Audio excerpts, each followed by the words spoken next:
Hey everyone, and welcome. Have you ever really stopped to think about where creatures like griffins or dragons actually come from?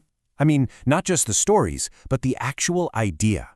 Well, today, we're going to dive deep into the minds of ancient civilizations to figure out how, and maybe more importantly, why, they engineered some of the most impossible and, frankly, unforgettable creatures in history.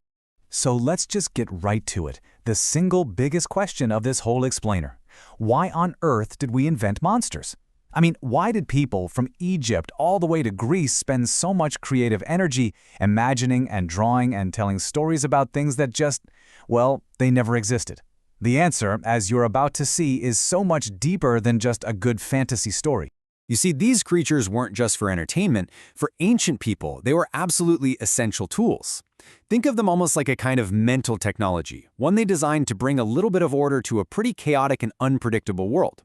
They were a way to explain the unexplainable, to give a face to these huge forces that you could feel but you just couldn't see. All right, so to kick things off, let's get into the mind behind the myth. What was going on psychologically? What were the cultural needs that drove this incredible act of creation?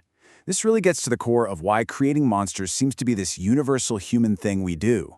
Now, there's a term for this, mythical underpinnings. And what's so important to get is that this was not just random daydreaming. It was a really structured process, and it was consistently built on three core pillars that we find in pretty much every ancient society. So, what were these big three drivers? Well, first, you've got cultural identity. A mythical creature could become a symbol for a whole nation, something that brought everyone together. Second, spiritual explanation. A giant bird could be the reason for a thunderstorm. A phoenix could be a beautiful symbol for the abstract idea of rebirth. And third, and this one is huge, psychological expression. A monster like the Kraken gives a terrifying shape to our fear of the deep, dark ocean, while something like Pegasus represents our hope to just rise above all our earthly problems. Okay, so that's the why. But what about the how?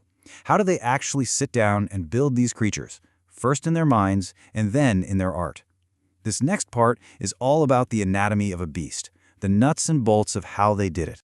This quote right here is the absolute key to the whole thing. It was a conscious act of bridging imagination with material culture.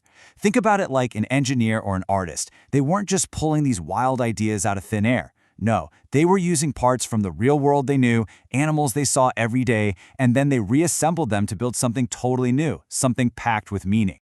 The griffin is the perfect case study for this whole engineering process. You don't just mash parts together randomly. Step 1. You start with the body of a lion. Everyone back then knew the lion symbolized raw earthly power, kingship, strength. Got it? Step 2. You add the head and wings of an eagle, the undisputed king of the skies, a clear link to the divine. And the genius is in that combination. You're not just making a cool-looking hybrid, you're creating a brand new being with a very specific job, a guardian of two realms.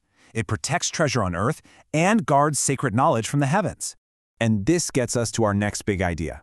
These creatures always had a mission. The way they were built, the specific parts they were made from, directly told you their role in the story of that culture. Nothing was an accident. Every piece had a purpose.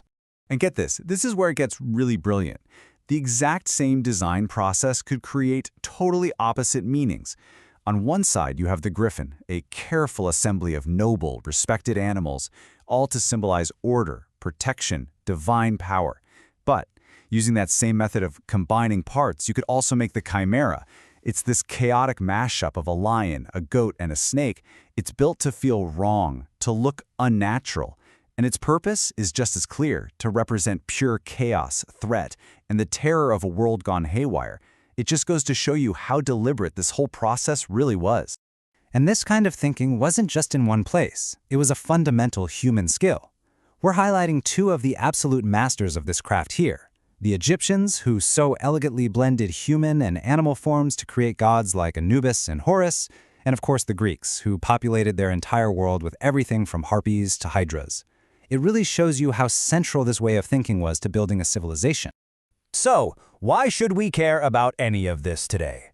Well, because this ancient impulse, this need to create monsters and heroes, is far from dead.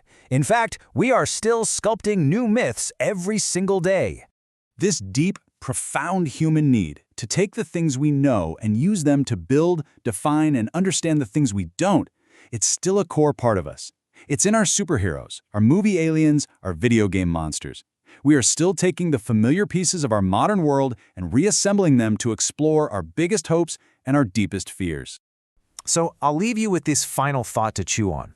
When you look at our world, with its artificial intelligence, its sprawling digital networks, its global challenges, we're doing the exact same thing our ancestors did. The ancient process of myth-making is still our go-to tool for trying to make sense of it all. So the only real question left is, what myths are we sculpting today?